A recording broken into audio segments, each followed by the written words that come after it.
ang paborito nating pansit, sotanghon at ang paborito mong sisig na pulutan. Eto at pinagsama natin sa napakasarap na merienda na pwede mo na ding iulam. Ano sa tingin mo? Let's get it on!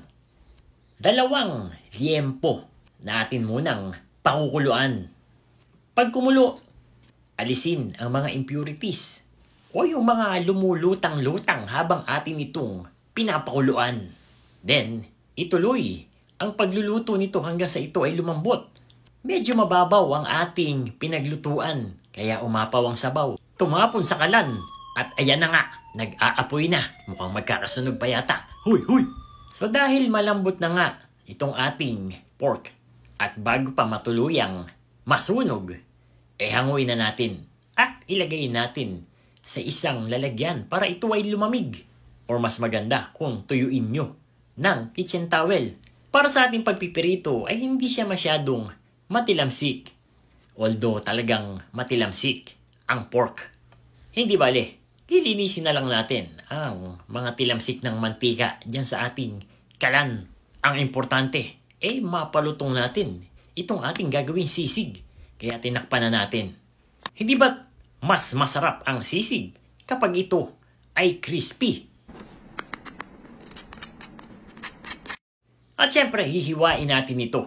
Alam mo naman kung ano ang size ng sisig. Kaya hindi na kita tuturuan. Alam mo na yan. Para sa sauce ng ating sisig, 3 tablespoon ng soy sauce, 1 teaspoon ng seasoning, 2 kalamansi, kalahati ng maliit na lata ng liver spread, garlic powder, black pepper. Haluin muna natin ito. At iset aside muna. Sa isang kawali maglagay tayo ng konting mantika at butter, sibuyas, at syempre, bawang. Mas masarap sa sisig kung ito ay spicy. Kaya maglalagay tayo dito ng konting sili. Kung mayroong mga bata, wag nyo nang lagyan. Ilagay mo na yung hiniwa natin na pork liempo na talaga namang napaka-crispy. Isama mo pa yung ginawa natin na sisig mix. Haluin hanggang sa ma-absorb ng pork yung ating sauce. Lagyan mo na spring onion. Set aside mo muna. At atin munang ibababad itong sotanghon.